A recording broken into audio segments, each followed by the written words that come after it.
네, 오늘 은혜 받을 말씀은 누가복음 16장 19절에서 26절까지의 말씀입니다. 신약 123쪽입니다.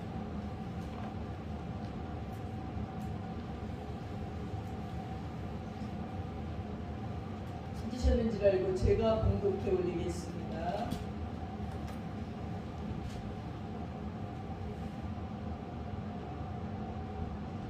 한 부자가 있어 자색옷과 고운 베옷을 입고 날마다 호화롭게 즐기더라.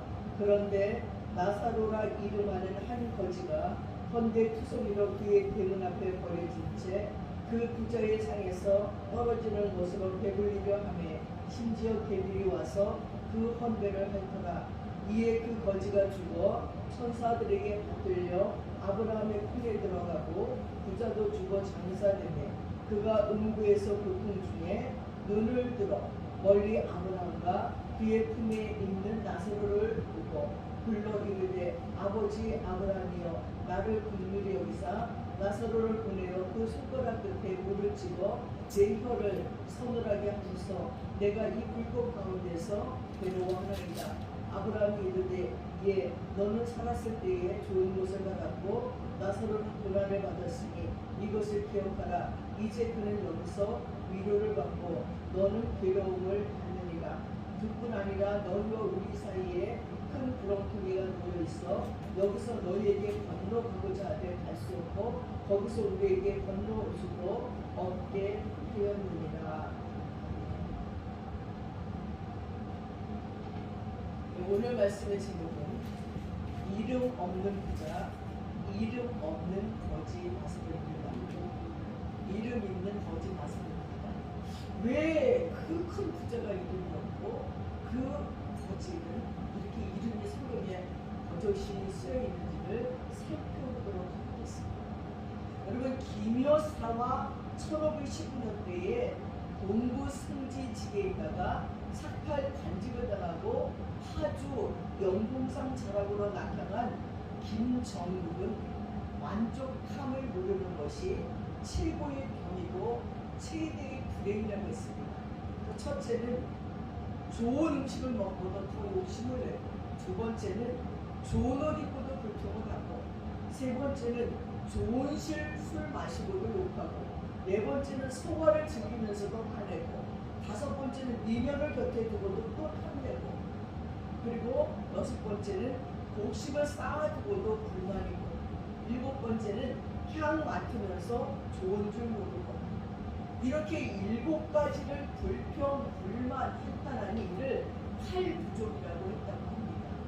또 반면에 만족함을 알아야 즐거움도 있고 행복도 있다고 했는데, 첫째는 토랑푸기에 보리밥 먹고도 만족하고, 두 번째는 등 따뜻하고 잠자고 만족하고, 세 번째는 맑은 샘물 마시고, 네 번째는 방 따뜻한 책을 읽고, 다섯 번째는 봄볕 가을 달빛 즐기고, 여섯 번째는 새와 솔바람 소리를 듣고, 일곱 번째는 눈꽃 속 매화와 서리 속 북향을 즐기고, 이렇게 일곱 가지를 넉넉히 즐기니 이를 여덟 가지 여유로운 즐거움이라고 한다는 것입니다.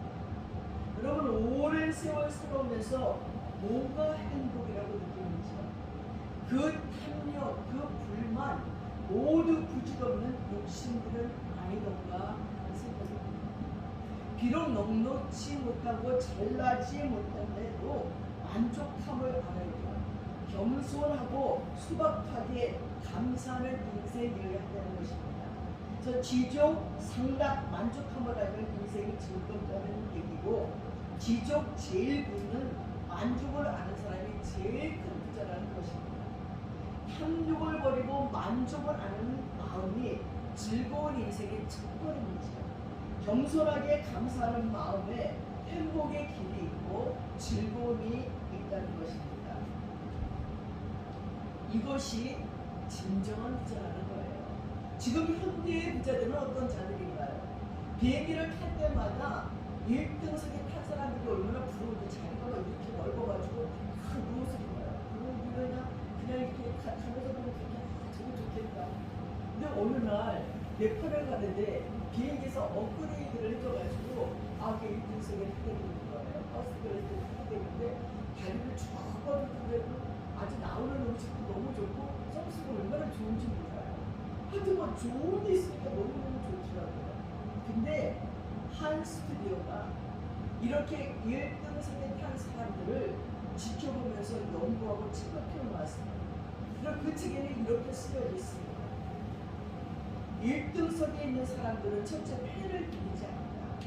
항상 메모하는 습관이 있고 모두 자신만의 필리문을 지니고 다닌다. 메모는 최강의 성공 도구이다. 기록하는 행위는 상대에게 신뢰를 주고 아이디어를 동결, 건조시켜 보존해준다. 두 번째, 1등석의 사람들은 전기와 역사칙을 모른다. 유독 1등석에서는 더 신문가족이라는 얘기가 없다는 거예요. 그들은 지독한 활자의 중독자들이나 베스트셀러가 아닌 잘 알려지지도 않는 투박하고 묵직한 책을 다 읽고 있더라는 거예요. 세 번째는 1등석 사람들은 자세가 바르다. 퍼스트 클래스의 승객은 일단 자세가 바르다. 그리고 시선의 각도가 높은 것이 특징이다. 자세가 좋은 사람은 범접지 못하는 당당한 분위기를 풉니다. 행동 거지가 당당한 사람은 정면을 바라보기 때문에 시선의 각도가 당연히 높아진다. 네 번째 1등석의 사람들은 대화를 이어주는 통기받기 기술의 전문가다. 퍼스트 클래스의 승객은 정말 흥미진진하게 다른 사람의 이야기를 잘 듣는다는 거예요. 그래서 어떻게 됐지요? 그럼 어떻게 하는 게 좋을까요? 하면서 상대방의 말을 이끌어냅니다. 다섯 번째 1등석 사람들은 승무원에게 고자세를 취하지 않는다. 바쁜 중에 미안하지만 다 같이 항상 완충어구를 거듭쳐서 말을 건다. 여섯 번째 1등석의 사람들은 주변 환경을 내 편으로 만든다. 퍼스트 클래스의 동승한 자신과 같은 처지에 있는 다른 승객에게 인사하는 것이 매우 효율적인 인맥 형성 방법이라는 거죠. 거기다 성공한 자들이에요. 일곱 번째, 그들은 아내를 극진히 모신다. 그 이유는 높은 지위에 올라도 개의치 않고 솔직한 생각과 감정을 표현하는 존재가 아내이기 때문입니다. 퍼스트 클래스는 비행기 좌석의 3%이지만 부유층의 구성도도 4%입니다. 성공한 사람과 같은 행동을 하면 누구나 언젠가는 그들처럼 성공할 수 있다고 그 책에 부자되는 습관이라고 써 있습니다. 사랑하는 성도 여러분, 오늘 성경 속의 부자는 비행기 1등석이 아니라 호화로이 연락하며 날마다 잔치 속에 살 정도로 성공했는데요. 이름이 없어요. 이름이 누군지 모르겠어요. 부자. 그런데 그 부자 집 앞에서 구걸하면서 살던 거지는 나사로라고 분명하게 이름이 적혀 있습니다. 사랑하는 여러분은 우리나라 최고 부자의 이름을 알지요. 저희들이 어렸을 적에 돈 얘기만 하면 돈병철, 이명철이라고 얘기했어요. 근데 지금은 그의 후손인 이재용이라는 분이 회장이죠. 삼성에 가장 돈이 많은 자라고 생각해요. 가장 기업을 잘해 온 세계에서도 유명해요. 나라마다 가면 삼성 제품이 없는 곳이 없습니다. 그런데 오늘 성경은 그 큰 부자의 이름은 알 수가 없고 저 서울역 노숙자의 이름은 알고 있다는 거예요. 말도 안 되는 소리죠. 우리나라 재벌의 이름은 잊혀졌고 거지 이름은 기억이 되었다는 것입니다. 오늘 예수님께서 한 부자가 있어 하면서 말씀을 시작했어요. 한 부자가 있고 한 거지가 있었다는 거죠. 이 이야기가 역사이든 비유이든 우리에게 주는 교훈이 있습니다. 한 부자가 있고 한 거지가 있는데 이 부자는 너무너무 돈이 많아서 호화로이 연락하면서 채색 옷을 입고 날마다 잔치를 벌이며 살았는데 이 거지 나사로는 그 부잣집 문 앞에서 빵부식을 먹고서 빵부식은 뭔지 압니까? 부자들이 막 느끼한 음식, 기름진 음식을 먹고 식박에다 손을 닦았어요. 근데 이 식박에다 손을 닦으면 집안에서 닦으면 부스리게 생길까봐 대문에 가서 밖에다가 그 식박에다 손을 닦고 버리면 그걸 거지 나사로가 받아먹었다는 것입니다. 그 빵부스리를 먹었다는 것입니다. 근데 이 단순히 부자라는 이유로 말미암아 잃어버린 자가 되는 사람은 없습니다. 또 이 세상에서 가난하고 비참하게 살았다는 단순한 이유로 해서 구원받는 사람은 없습니다. 부자나 거짓 두 사람 모두 하나님께서 마음에 원하시는 대로 정한 신분에서 삶을 살았고, 그 신분 자체는 죄된 신분일 수가 없습니다. 오히려 두 사람 모두 하나님을 섬기는 데 써야 할 재능들을 부여받았고, 두 사람 모두에게 그분은 자신을 높이고 영화롭게 할 기회를 줬어요. 그들의 신분이 영원히 보존되는 순간 둘 사이에 차이점이 생긴 것은 정말 지상에서 신분이 달랐기 때문이 아니라는 것입니다. 그 위치를 향상시켜 나가는데 각각 방법의 차이가 있었기 때문이라는 거예요. 여러분, 그 차이가 얼마나 크고 또 얼마나 무서운지 아십니까? 천국과 지옥의 차이보다 더한 차이는 없습니다. 그 차이는 지상에 존재하는 다른 모든 차이와 전혀 다른 차이입니다. 그것은 일시적이 아니라 영원히 계속되는 차이이기 때문입니다. 고정되어버린 차이거든요. 부자와 나서는 지상에서 신분의 차이가 크게 난 것을 의심할 여지가 없습니다. 두 사람의 삶 모두 가득히 차서 넘칠 지경이었어요. 한 사람의 삶은 너무너무 모든 좋은 것으로 가득히 찼고, 한 사람의 삶은 세상의 모든 나쁜 것으로 가득 차 있었습니다. 하지만 실상 그 차이는 지상적인 것들을 얼마나 누리느냐의 차이뿐입니다. 눈에 보이는 일은 일시적인 것들이라는 거죠. 인생은 쉬이 지나가고, 지나고 나면 그 기쁨도 슬픔도 더 이상 아무 힘을 가지지 못합니다. 하지만 보이지 않는 일은 영원한 일입니다. 예수에 일단 들어가면 슬픔을 위한 것이든지 기쁨을 위한 것이든지 그 위치가 영원히 보존된다는 겁니다. 사랑하는 여러분, 우리에게 있어서 큰 문제는 우리의 위치가 어디냐는 거예요. 무엇이냐를 아는 것입니다. 내 위치가 어디냐, 무엇이냐, 이것이 큰 문제이지만 하나님이 정해주신 우리 위치에서 그분을 영화롭게 하려고 노력하고 있느냐예요. 그 위치가 어떠한 위치이든지 하나님께서 우리를 위해 택해 주셨어요. 이 땅에서의 우리 위치는 부자든지 가난한 거지든지, 그것은 평균 이상일 수도 있고 평균 이하일 수도 있습니다. 그러나 평균 이상이든지 이하이든지 그 위치에서 그 나름대로의 특권과 책임이 있어요. 그리고 우리에게 맡긴 것을 어떻게 썼는지 설명해야 할 날이 다가오고 있다는 것입니다. 그래서 불의한 청직에 대한 말씀이 성경에 나오고 달란트의 비유가 성경에 나오기도 합니다. 불의한 청지기가 그 모든 일에서 주인에게서 이제 쫓겨나게 됐을 적에 그 뒷일을 어떻게 했느냐, 너무너무 지혜롭게 했다는 거예요. 어차피 죽일 것입니다. 가성비서 평강을 주는 거예요. 그래서 내가 실직이 됐을 적에 내가 너를 찾아가면 네가 나를 잘 좀 봐줘라. 그래서 자기 살구적을 다 만들어놨어요. 그것은 청직이라는 위치에 있기 때문에 할 수 있었어요. 달란트의 비유에도 한 달란트인지 5달란트인지 10달란트인지 하나님이 주신 대로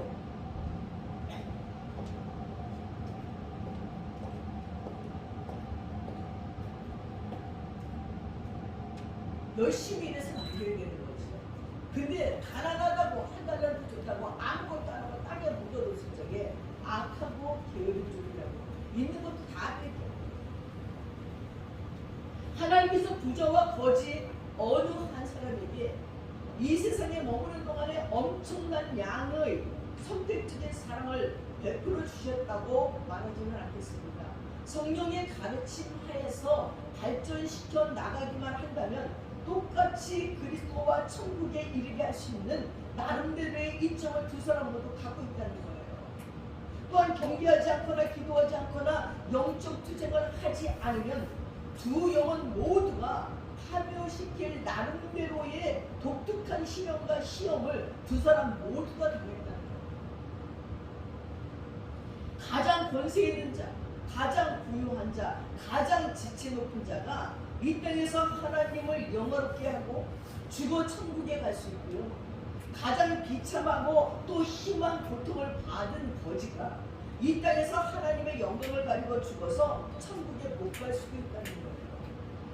부자가 자신의 불경건함에 대한 핑계를 부자라는 그 위치에서 찾으려 하고, 가난한 자가 자신의 죄를 그 가난한 상태에 상쇄시키려 하는 것을 자주 보았어요. 저 전도할 때 보면요, 아이고 어떤 할머니가 막 길에서 막 그 나물 넣고 팔아서 예수 믿고 천국 가세요. 아이고 나는 예수 안 믿어도 천국 가. 왜요? 아니 하나님이 계시다면 내가 이 땅을 살면서 이렇게 고생을 했는데 나를 지옥에 보낼 리가 없어. 그 할머니 천국 갈까요? 하나님이 지옥에 보낼 리가 없을까요? 아주 큰 부자라고 돈이 많다고 그 사람이 지옥에 갈까요? 천국에 갈 수 없을까요? 하나님의 기준은 부자이고 가난한 게 아니에요. 예수를 믿느냐 안 믿느냐, 하나님을 섬겼느냐, 네 안에 하나님이 있느냐 없느냐, 그게 문제예요. 부자고 가난한 거 아무 상관없어요. 평생 가난했어도 그 안에 예수 그리스도가 있으면 이 땅에서의 그의 비참한 삶이 청산되어 하늘나라에 가서 아브라함 품에 있는 거예요. 하나님 곁에 있는 거예요. 근데 우리는 착각하기를 내가 가난하게 살았으니까, 내가 이 땅에서 고난을 겪었으니까 다음 생은 좋아야 돼, 다음 생은 잘 살아야 돼, 예수를 믿든지 안 믿든지 난 천국에 가야 돼. 그딴 거 하늘나라에 없다는 거.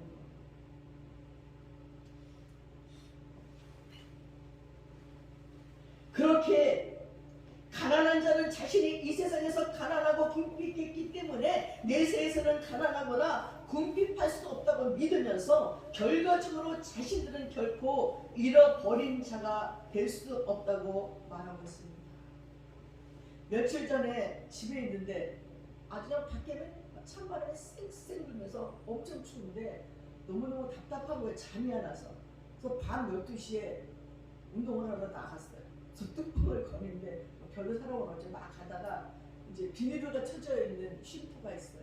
그래서 거기 잠깐 들어가서 이제 기도를 하고 있는데, 한참 기도를 하고 있는데 갑자기 있는 거 앞에서 아주 막 통곡하는 거예요. 누가 깜짝 놀고, 아니 아무도 없었네요. 이렇게 잠깐 눈 뜨서 보니까 노숙자 같아요. 아줌마. 날씨는 진짜 엄청나게 추운 날인데 오는데 막 내 가슴이 미어지는 것 같아요. 그래서 이제 기도를 끝내고 왜 그렇게 오느냐고 물어봐야지. 근데 한편 물어보면 뻔할 거 아닌가? 잘 데가 없는 거 아닌가? 내가 돈도 하나도 안 갖고 왔는데 여건비를 줄 수도 없고 우리 집에 데려가서 재울 수도 없고 마지막 고민을 막 하면서 이제 기도를 끝내고 보니까 어제 가버렸어. 안 계시네. 근데 속으로 아유 안심이다. 잘 됐다는 마음도 있는 거예요. 근데 그 울음소리가 너무너무 청소돼서 너무너무 가슴이 아픈 거야.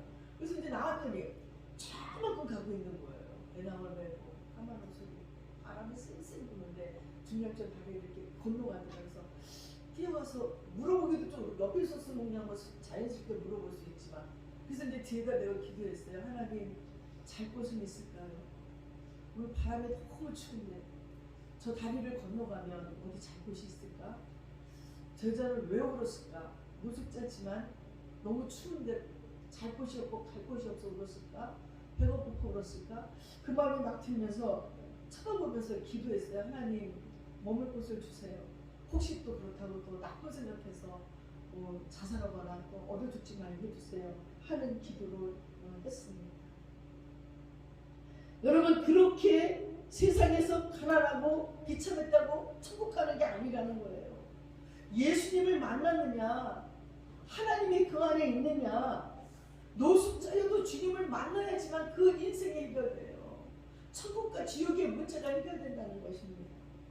천하 인간의 예수 이름 외에는 우리가 구원받을 이름이 없다고 사도행전 4장 12절에 말했습니다. 가난도 부도 번영도 역경도 그 자체로서 영혼을 파괴시키거나 구원하지 못한다는 거예요. 부자도 그리스도 안에서 죽으면 천국에 갈 것이고 가난한 자도 그리스도를 모르고 죽으면 지옥으로 갈 것입니다. 오늘 본문 22절에 이어 그 거지가 죽어서 천사들에게 받들려 아브라함 품에 들어가고 부자도 죽어 장사되매 했습니다. 거지로서는 복된 순간이에요. 이 땅에서의 죽음이. 인도하는 천사들에게 이끌려서 왕의 왕 되신 분께로 나오자 하나님께서 직접 그들의 눈물 닦아주시고 보좌 앞에 선 천사와 천사장과 숱한 사람들 가운데서 그 사람 땅에서는 먹을 것도 입을 것도 머리 둘 것도 없었던 그 사람은 하나님의 상속자로서 그리스도와 함께 유업을 받을 자로 영접을 받아서 하늘나라에 있는 기업에 영원히 거하게 되었다는 거예요. 사랑하는 여러분, 하나님은 슬픔이나 질병이나 시련이나 궁핍이나 가까운 사람의 죽음 등의 불행한 일들을 연이어 또는 한꺼번에 당하게 하심으로 길을 보여주시고 교훈을 주시고 또 주시지만 달이 가고 해가 가도 여전히 별 변화가 없고 또 그런 일들에 대해서 영적으로 아무런 느낌도 받지 못하는 사람들이 많다는 것이에요.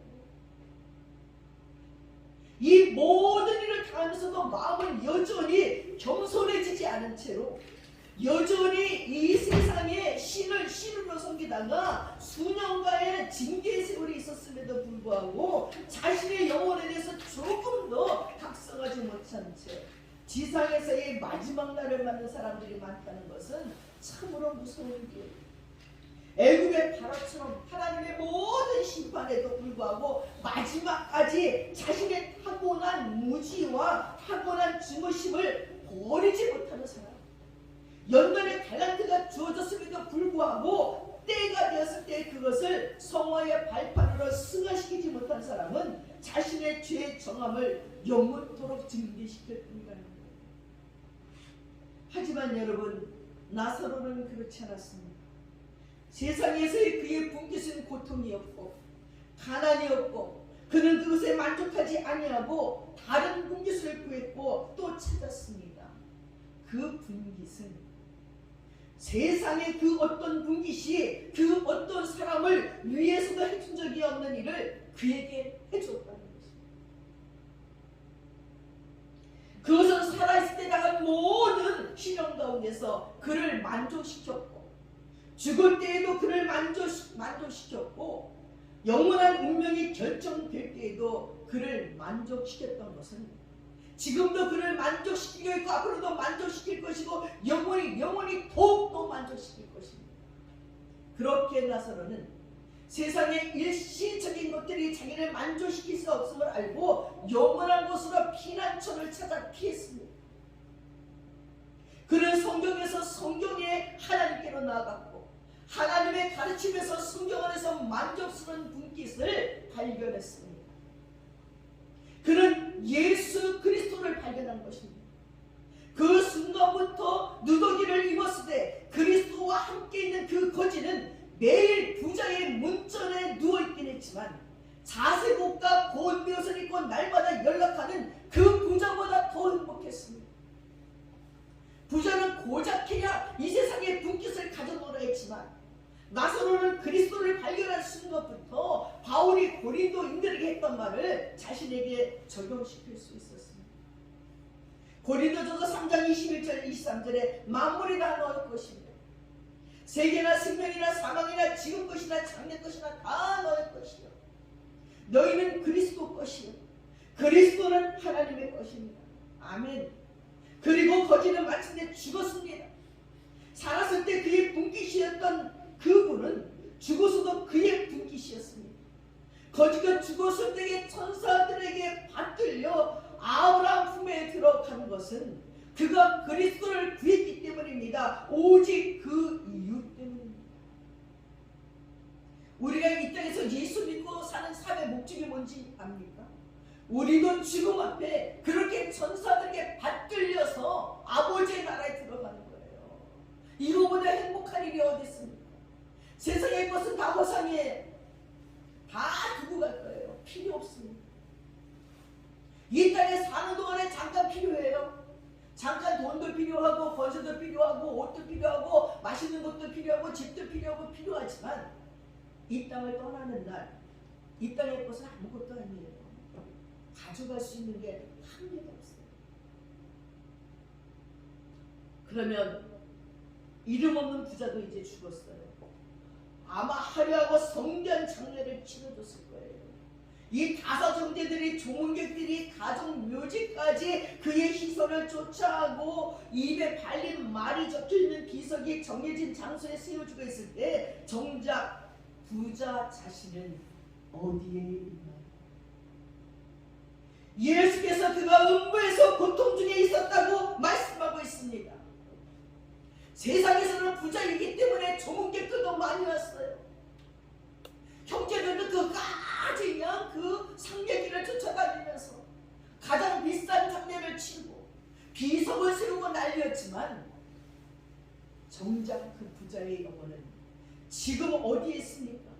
음부에서 고통 중에 물 한 모금만, 아니 나사로가 손에 찍은 이 물 하나만 입에 적시게 해달랄 정도로 구걸하고 있는 신세가 되었습니다. 사랑하는 여러분, 무덤 너머에서는 회개도 대속도 구원도 있을 수 없습니다. 성경은 여기 이 땅에서 하나님과 인간 모두가 다 스스로의 악을 유감으로 생각할 수 있다고 합니다. 사악한 인간은 하나님과 자기 자신의 영혼을 거슬려 지은 악을 뉘우치고 그것으로부터 돌이켜 긍휼을 얻을 수 있고, 하나님은 그 사악한 인간에게 내리기로 작정했던 죄를 유감으로 생각하시어 생각을 돌이키시고 그에게 긍휼을 베풀어 주실 수 있습니다. 이 땅에 있을 때. 그러나 무덤 속에서는요, 회심할 수도 없고 마음의 변화를 있을 수 없습니다. 회개도 할 수 없어요. 죽었는데 죽고 보니 이게 아니구나. 야, 여기서는 내가 회개해야지. 하나님 용서해 주세요. 내가 몰랐어요. 안 된다는 거예요. 어떤 사람에 대해 그가 죽었다고 한다면 하나님의 마음이나 그 사람의 마음에도 회개를 위한 어떤 공간은 있을 수 없다는 거예요. 하나님이 용서해 주고 싶어도 용서해 줄 공간이 없고, 인간이 용서받고 싶어도 용서받을 공간이 없다는 거예요. 끝났다는 것입니다. 그래서 우리는 부지런히 죽음이 오기 전에 그 영혼이 어디에 있는가를 확인하러 다닙니다. 어제도 한 분이 상담을 청했어요. 이거 유명한 분이더라고요. TV에도 막 나옵니다. 어린아이를 상담해주고 자폐아들을 상담해주는 박사이고 그런 분이에요. 근데 상담하면서 난 속으로 내가 당신을 상담하는 게 낫겠다. 아주 정신이 없어 보여. 상담 내용은 뭐냐면, 시어머니가 96세예요. 이 시어머니에게는 아들들도 다 서울대 나와서 잘 나가고 있는 것 같아요. 그리고 딸들이 있는데 혼자 사신대. 96세 할머니가 요양보서가 하루에 3시간 와서 이제 해주고, 근데 이 시어머니가 달라졌다는 거야. 어느 날 갔더니 자기한테 욕을 하더래. 째려보면서 이제 욕을 하는. 그래서 자기가 막 대적기도 했고 붙잡고 나중에 예수를 기심한 사람 3시간을 기도해도 안 나갔대. 그래서 이제 나한테 그걸 상담하러 온 거예요. 그러니까 96세면 거의 다 치매범입니다. 그분들은 치매범사였어요. 저도 그거 치매범사, 자기들이 상담을 다 박사니까 그것도 다 했겠지. 뭐 아동부터 시작해서 다 상담 공부하니까. 저도 그거 저한테 제가 할까, 그렇게 하는 거 말고 병원에 가서 내 사진을 한번 찍어보세요. 96세 정신 멀쩡한 사람이 어디 있고, 제가 지금 이 나이인데도 밤에 자다 갑자기 일어나면 방향을 모르겠고, 그리고 자다 보면 목이 막 말라가지고 막 숨이 막혀 죽을 것 같고, 그래서 물에서 물 한 모금 먹고 자고, 자다가 갑자기 일어나면 이렇게 막 두렵고 무서운 마음이 드는데, 96세 된 노인이 혼자 살면 밥은 어떻게 드세요? 요양사가 와서 해줍니다. 그 챙겨 먹는 것도 어떻게 지금. 그러면 그분이 밤에 자다가 눈을 뜨고 일어났을 때 얼마나 두려운 게 많고 무섭게, 무섭다고도 하시는데요. 그러다 보면은 원망이 들지 않겠냐. 며느리든지 아들이든지 아니면 뭐 딸이든지, 그러니까 딸이 뭐 이혼한 딸이 있는데 그 딸이 이렇게 같이 살면 좋은데 둘이 성격이 그냥 굉장히 같이 못 살래요. 아니 못 살아도 살아야지. 60시대 누면 방치해두고서 지금 두 분이 귀신 들었다고, 아니 나한테도 속에서 욕 나오겠다고 속에서 꼭 섭섭하고 이런 날이 있다가 며느리 보면 얼굴 이렇게 보고 있다가 갑자기 너는 야나 어디 생전 그러시지 않은 아주 고상한 분이었대. 아주 근데 지적인 그분이 그러니까 이제 놀래가지고 이제 귀신이 들렸다 그러면서 이제 막 귀신 대접 기도를 막 했다고 그러더라고요. 그래서 이렇게 보면서 제가 느껴지는 것은 뭐냐면, 야, 그래서 자기는 이 시어머니가 혹시라도 이제 겨우 예수를 믿게 했는데 하나님을 잊어버릴까봐. 그래서 그렇게 욕을 하고 그러면 천국에 가지 못하잖아요. 그리고 변해가지고 못 가잖아요. 이제 그게 걱정인 거예요. 그래도 이 며느리는 시어머니를 이제 천국에 보내고 싶은 또 가득한 마음도 있는 거죠. 근데 하나님께서 우리가 제정신이 있을 때 예수님을 영접하고 인정한 것을 보시지, 아니 머리가 해깨닥해갖고 지금 치매 걸렸을 적에 그 고백을 듣겠냐고. 치매 걸리기 이전에 그가 온전한 정신이었을 때 예수를 구주로 고백한 것을 인정하기 때문에 괜찮다고. 치매 걸려서 만약에 그럼 다행이에요. 근데 그러기 이전에 빨리 가셔서 뇌검사 한 다음에 거기서 치매인지 귀신 들렸는지 안 다음에 그럼 제가 가서 기도를 해주겠다고. 일단 머리 검사부터 한 다음에 저한테 연락하시는데, 네, 알았습니다. 그리고 제 전화번호를 적어서 가더라고요. 그 옆에 숙여서 목사님 근데 저번에도 난 머리가 아프다. 뭐 머리를 산만하고 나하고 그 얘기하는데 계속 뭐 손도 떨고 뭐 어쩔 줄 이렇게 자세가 굉장히 예뻐요. 난 저번에 더 치매를 지금 받고 있는 것 같다. 저 사람 기도를 해야 되겠다니까. 저 사람 기도 유명해요. 막 텔레비도 나오고요. 그 어린이 상담에 굉장히 유명한 분들이 텔레비도 나오고 막 이런 분들 박사입니다.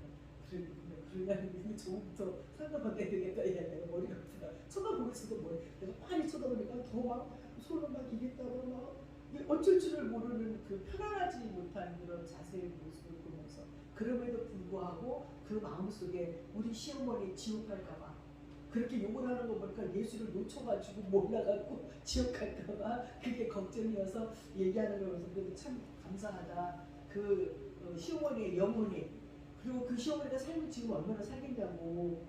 혼자 96세를 살았으면 1, 2년이면 많이 살 텐데 좀 어떻게 같이 있든지 어떻게 돌봐야지. 그렇게 혼자 방치해두면 귀신 안 들려달라고 했는데 귀신이 들린다고 무서워서 그리고 보내기도 했습니다. 그거예요. 다른 게 필요 없어요. 그 영혼이 예수를 만났느냐, 그가 정말 하나님을 만났느냐, 하나님이 그 안에 있느냐, 그게 문제라는 거예요. 그거는 천국 아니면 음부로 정해져요. 한번 정해지면 변해지지 않아요. 죽음 후에는. 그러면 부자의 죄가 뭡니까? 우리는 모두 하나님 없이 이 세상에 태어났어요. 무덤으로 가기까지 기간 동안에 성령으로 거듭나지 아니하면 우리는 하나님 없이 살다가 하나님 없이 죽는 거예요.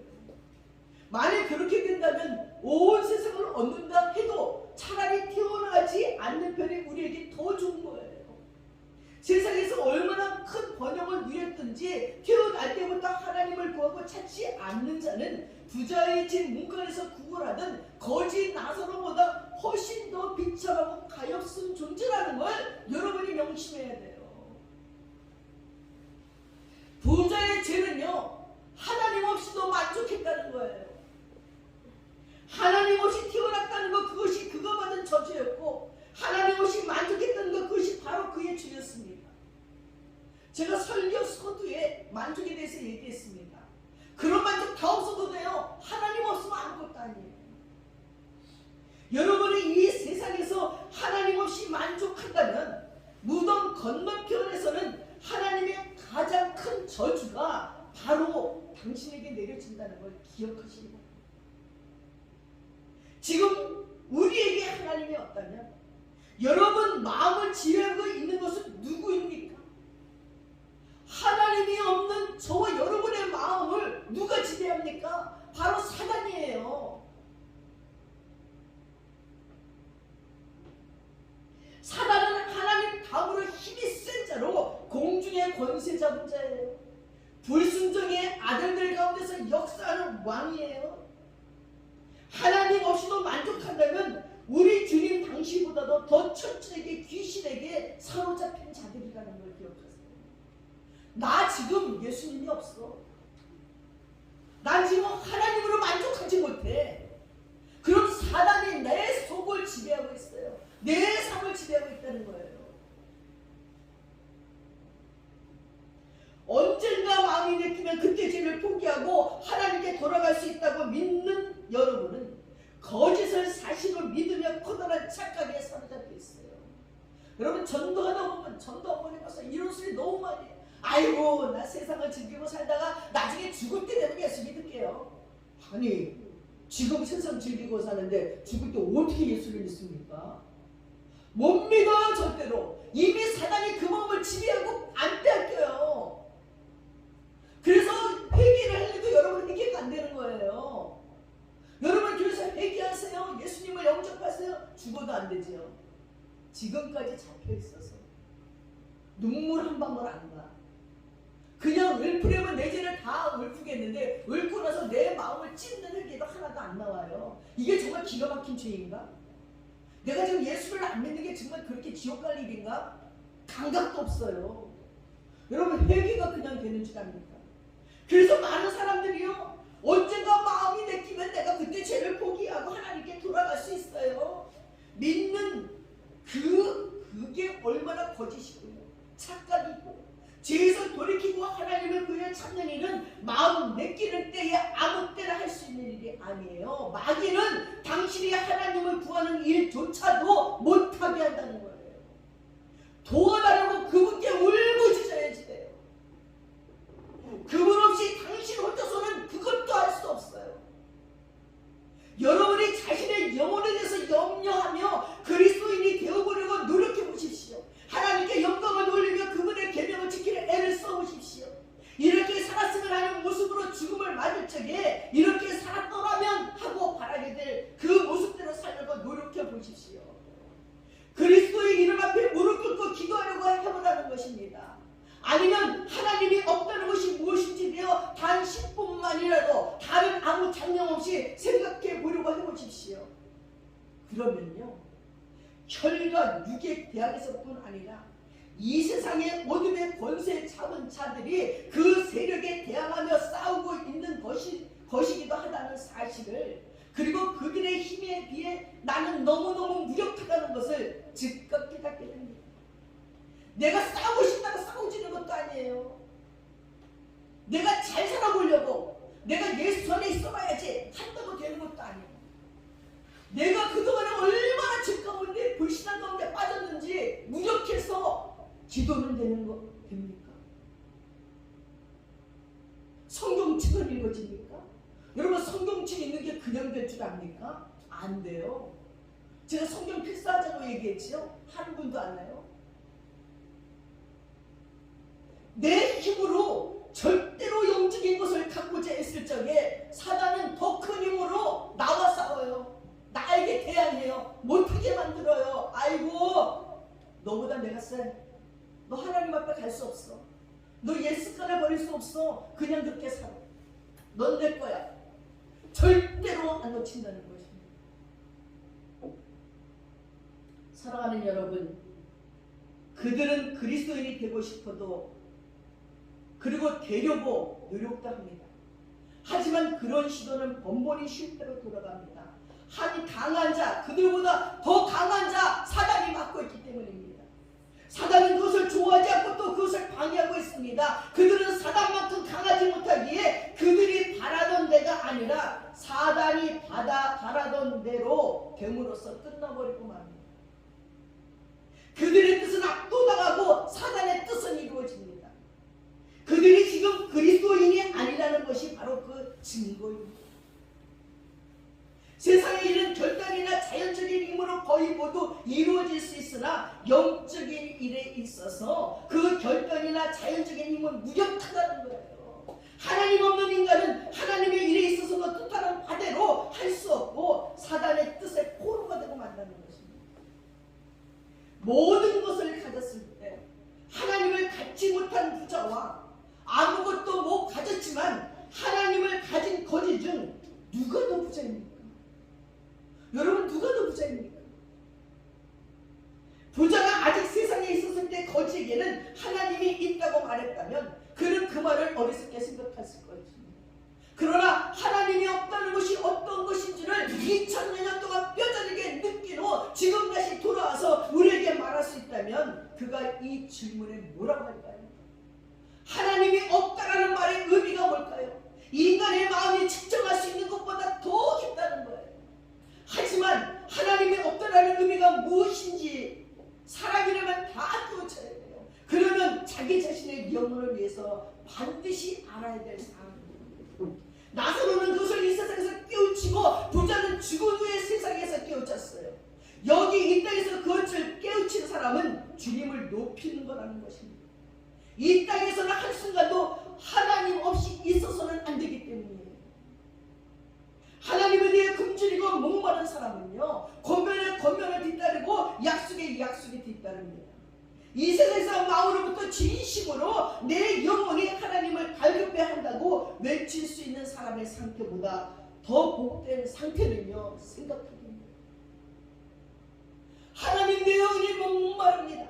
목마른 사슴이 시냇물을 사모하듯이 내가 하나님을 사모합니다. 이 외침보다 더 복된 외침은 없다는 것입니다.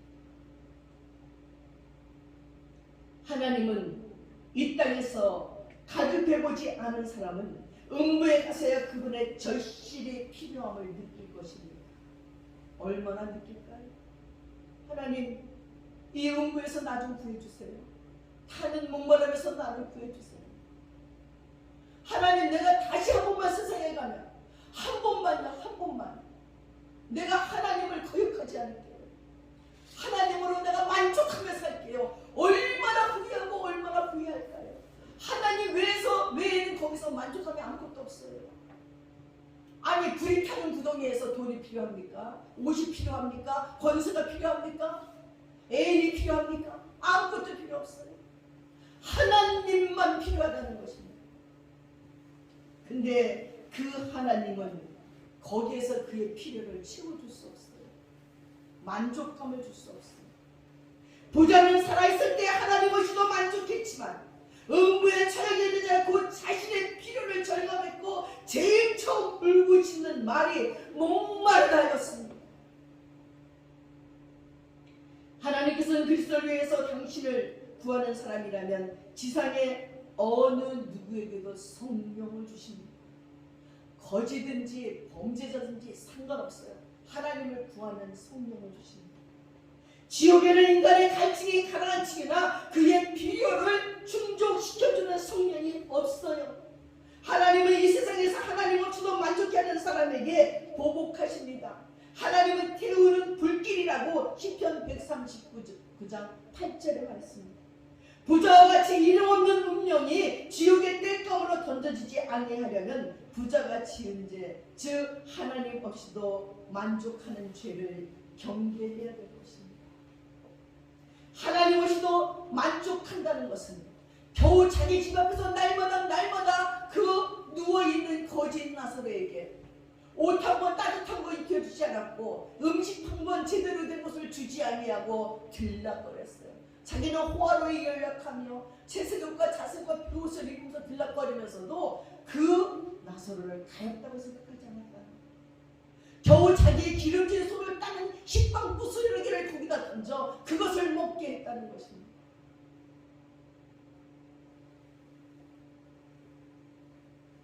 태국의 이동통신회사에서 3분짜리 TV 광고 동영상을 전세계 네티즌을 울리며 몇 년간 SNS에서 화제가 된 내용이 있습니다. 세 장면으로 모였대는데 시장 골목에서 약국주인 아주머니는 17살로 보이는 깜깜머리 소년의 머리를 쥐어박으면서 호되게 야단을 치고 있었어요. 이리 나와 이 도둑놈아, 도대체 뭘 훔친 거야? 약국주인은 소년의 머리를 쥐어박고 고개를 푹 숙인 소년이 그렁그렁 눈물 어린 목소리로 어머니에게 약을 가져다 드리려고요 라고 대답을 합니다. 바로 그 순간 근처에서 허름한 식당을 운영하는 주인 아저씨가 끼어듭니다. 잠깐만요. 얘야, 어머니가 어디 아프시니? 소년은 말없이 고개만 끄덕였습니다.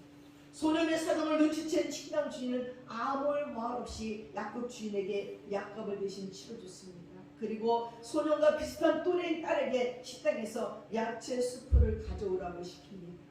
잠시 아저씨와 눈을 맞춘 소년은 부끄러움에 고맙다는 인사도 못하고 약과 수프가 담긴 비닐봉투를 받아들고 집을 향해서 골목길을 도망치듯이 뛰어갔습니다. 그리고 30년의 세월이 흘렀습니다. 그러던 어느 날 식당 주인이 갑자기 의식을 잃고 쓰러지는 겁니다.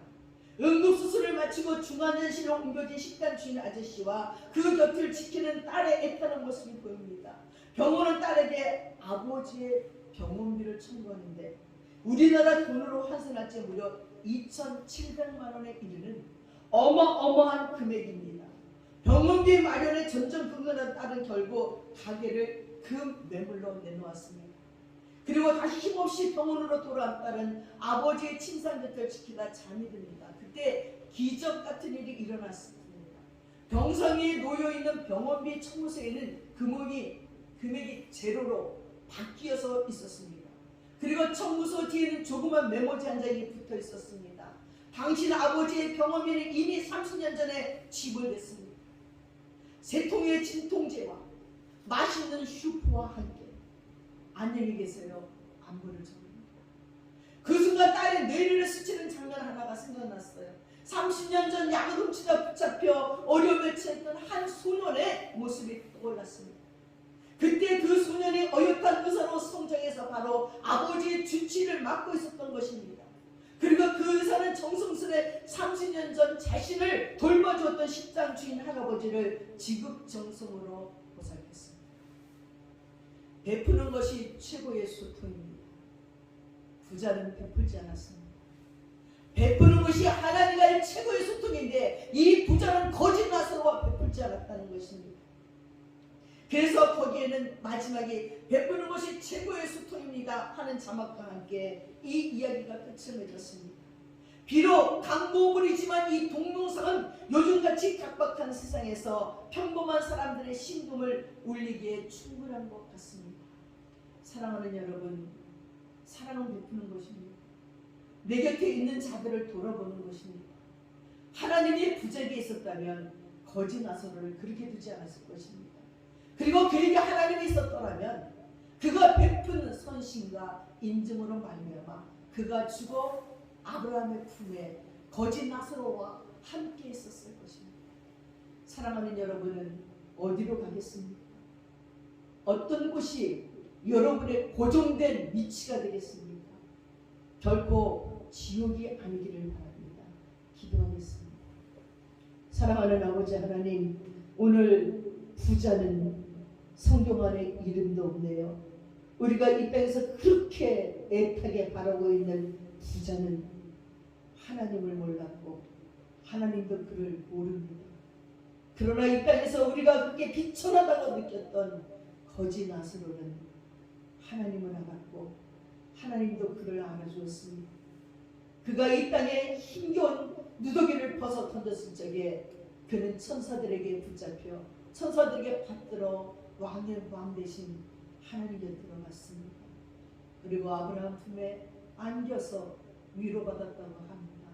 하나님 아버지, 그가 이 땅에서 하나님으로 만족한 것이 그의 삶의 어떠한 환경일지라도 그 환경 속에 하나님으로 만족한 것이 그의 다음 생은, 고정된 생은 영원한 생은 아브라함 품에서 위로받으며 하나님과 함께 있는 것입니다.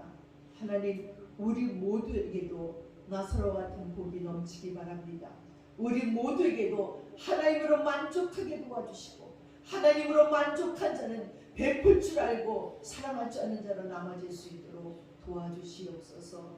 감사드리며 우리 예수님의 이름 받들어 기도드렸사옵나이다. 아멘. 찬송가 384장입니다.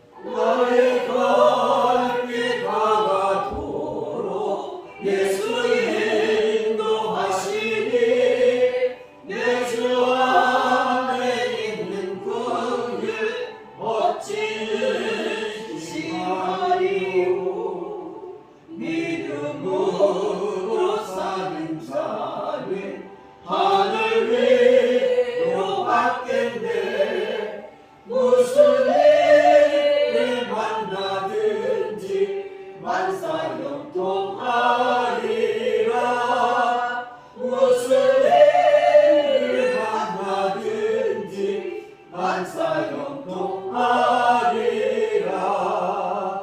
나의 갈 길 다가도록 예수님 인도하시니 어려운 일 당할 때도 조카를 내주시네. 나는 심히 고단하고 영혼 매우 가라나. 나의 앞에 반석에서 샘을 나게 하시네. 나의 앞에 반석에서 샘을 나게 하시네.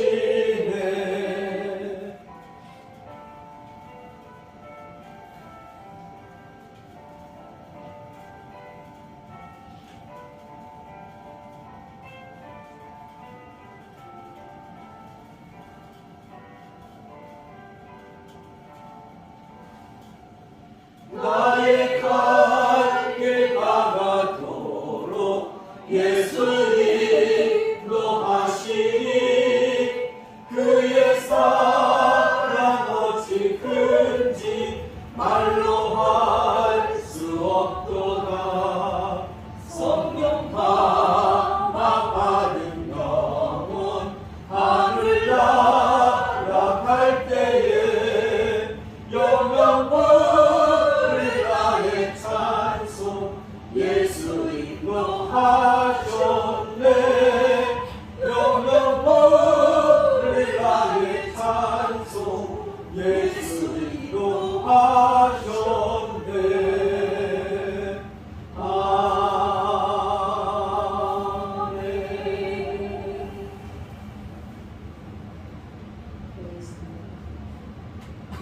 지금은 우리 주 예수 그리스도의 한없는 은혜와 우리 아버지 하나님의 풍성하신 사랑과 성령님의 감동 감하시고 교통하시고 충만하시니 이제 나사로처럼 하나님을 모시며 하나님으로 만족하며 살기로 작정하는 믿음의 권속들 머리 위에 이제부터 영원까지 함께 하시옵기를 간절히 축원드리옵나이다.